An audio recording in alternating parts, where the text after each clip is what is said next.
Lundi 21 mars, Emmanuel Macron nous gratifie d'une nouvelle mesure qui fera donc partie de son programme de nouveau président s'il est élu le 24 avril. Alors cette fois, on parle donc des réductions fiscales pour les concubins sur le modèle de ce qui se passe pour les couples mariés. Ça n'a l'air de rien, mais c'est tout de même énorme en termes financiers et puis en termes symboliques. Mais surtout, ça nous raconte la façon dont le président-candidat, le candidat président, s'est lancé dans la campagne.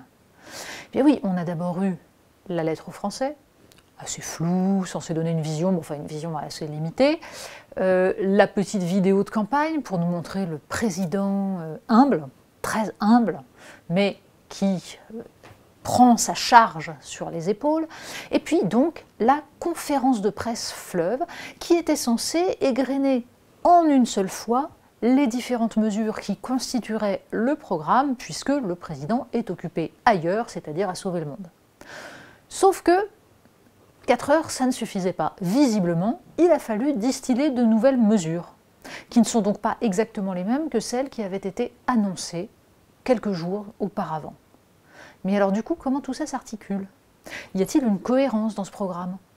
Ou bien y a-t-il quelques décisions qui sont distillées, un mélange entre ceux dont on rêvait mais qu'on n'a pas pu faire dans le premier quinquennat, ceux dont on n'avait pas eu l'idée mais c'est pas grave, c'est quand même génial, et ceux avec quoi on n'était pas d'accord et donc on a fait le contraire pendant le premier quinquennat, mais ça n'est pas grave, on fera quand même comme ça. Pour résumer.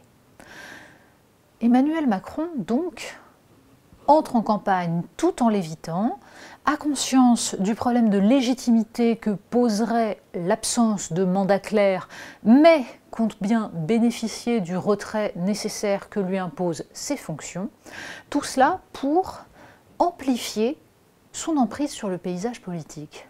Parce que derrière cette question du programme, c'est bien ça qui est en train de se dessiner. Ce qu'on voit paraître désormais, à 3 semaines du premier tour de l'élection présidentielle, ce sont les tractations pour les places, pour les postes.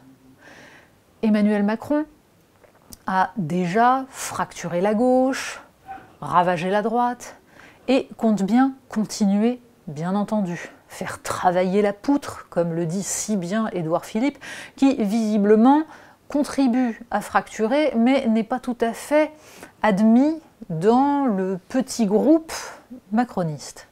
Pour autant, lui-même fera partie des différents groupes qui seront à l'Assemblée nationale et qui composeront la majorité, puisque c'est ça qu'on essaye de nous vendre. Une majorité non plus avec un parti unique, comme La République En Marche, mais une majorité composée de diverses tendances qui occuperait tout l'espace et constituerait donc un appareil totalement unique. Il y a donc du côté droit Édouard Philippe, bien sûr, tous ceux ensuite qui se rallieront depuis LR dans la droite ligne d'Éric Woerth. Sait-on jamais? Nicolas Sarkozy pourrait peut-être faire des émules. Et puis il y a l'autre côté, alors on n'oublie pas le MoDem bien entendu, qui est là depuis le début. On est en train aussi de ménager des places au printemps républicain. Bien oui, puisque c'est la nouvelle identité présidentielle défenseur de la laïcité, c'était pas gagné au début, mais ça fait partie des marqueurs, grâce à Jean-Michel Blanquer, qui a fait en sorte de positionner Emmanuel Macron sur un sujet auquel il était totalement étranger. Du coup, les membres du printemps républicain trouvent que ce serait sans doute intéressant d'obtenir quelques circonscriptions. On a toujours l'impression qu'on va pouvoir peser dans ces cas-là. Et puis, il serait même question d'avoir quelques députés d'une tendance chevènementiste. Alors visiblement, on ne sait pas très bien où on va les trouver, mais on cherche. Imaginez, de Nicolas Sarkozy à Jean-Pierre Chevènement, l'écart est grand. La question est de savoir, une fois de plus, quelle est la cohérence exacte? Qu'est-ce qu'on défend exactement?